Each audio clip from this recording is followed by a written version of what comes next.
Hi there, it's Claude Larson and I'm in my studio. I've moved away from the paint and paper side and I've gone back into my art quilting. And I came across, and I don't know if you work with fabric, but everybody, you make projects and then you save all the little pieces that are left over.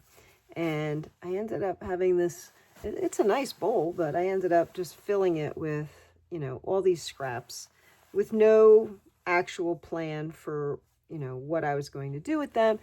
They were nice enough to keep, and I'm assuming large enough to keep. Who knows, right? Some of these are pretty small, but maybe I really like the fabric. Anyway, have all these scraps. And so what I decided to do was to start piecing them together randomly. And I wasn't worried about what color was next to what color, or small pieces next to large. I didn't think about any of that. I just was like, where does it fit? Where can I put it? And I pieced it in there, and then I quilted it down.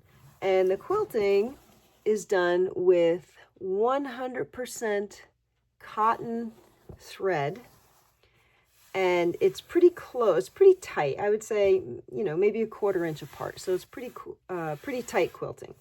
So the next step that I'm going to do is I'm going to take this entire thing and I'm going to put it in a dye bath, one color, just to see what happens when I cover the whole thing with one specific color. So I went through my colors and I've got teal blue, navy, blueberry, deep purple, or gunmetal gray.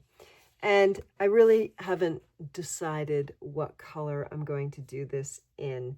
There's a lot of warms here, like pinks and yellows, and I don't know what color that is, like a rhubarby pink. There's a lot of warms. So do I go cool? That's another cool color. I mean, the deep purple probably also cool. The blueberry is sort of like a purpley, I don't know. And then this is a very warm color. So stay tuned, because I'm going to give this a dye, and nobody wants to watch that because that takes a couple hours, and I'll be back. So root for your favorite color, and I'll see you in just a few seconds. Okay, so I'm back, and I initially started this using the teal out of the 5 colors that I had, and it didn't appear in the dye bath to be getting dark enough, so I added some gunmetal gray. So if you guess teal or gunmetal gray, I ended up using both of those. So now, right, that's what the color is. This was just white cotton on the back.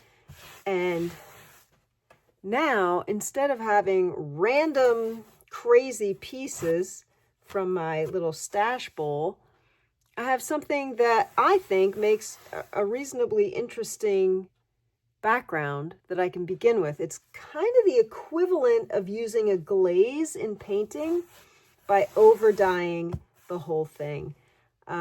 So what happens to this next? I'm not sure. This whole thing has just been kind of an interesting experiment.